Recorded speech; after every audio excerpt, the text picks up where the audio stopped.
Vous expliquez à l'écran qu'on rencontre aux urgences la même détresse qu'à vos débuts.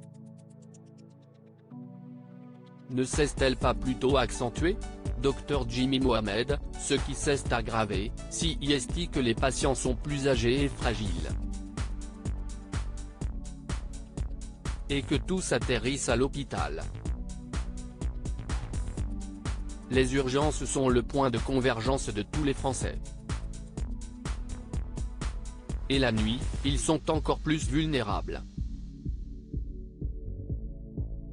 On y dispose aussi de moins en moins de lits, notamment parce qu'on manque de personnel.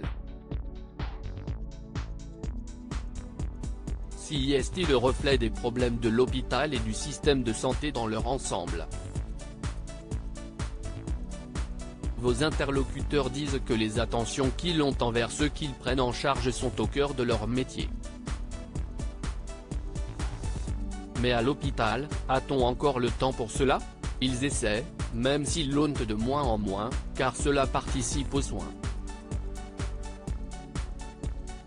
Mais on peut parfois être maltraitant malgré nous, car aux urgences, le moindre bug entraîne une cascade de dysfonctionnements et, en fin de compte, ce sont les patients qui en pâtissent. Malgré ces difficultés, y travailler peut-il être une vocation? Clément, que l'on suit dans le reportage, en est l'illustration.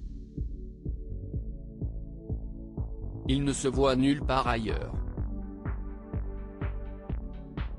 Mais il faut justement qu'on arrive à garder ces gens-là plutôt que les épuiser à petit feu.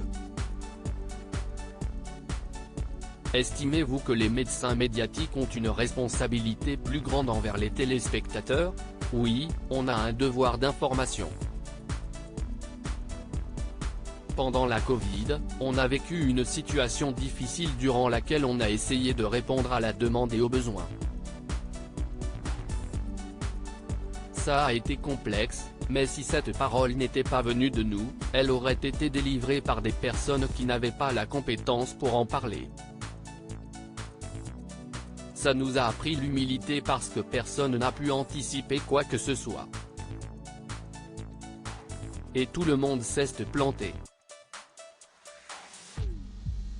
Est-ce l'impossibilité de pouvoir évoquer ce qui fait le sens de votre profession qui vous a incité à quitter Balance ton poste, sur C8, en juin 2020? Je n'étais pas frustré mais j'avais un souci de légitimité. Je me disais, tu es médecin, tu as la chance de faire un métier que tu aimes. En quoi est-il pertinent que tu donnes ton avis sur la société? Dans le magazine de la santé, je fais ce que je préfère. Je suis dans l'explication et dans la transmission.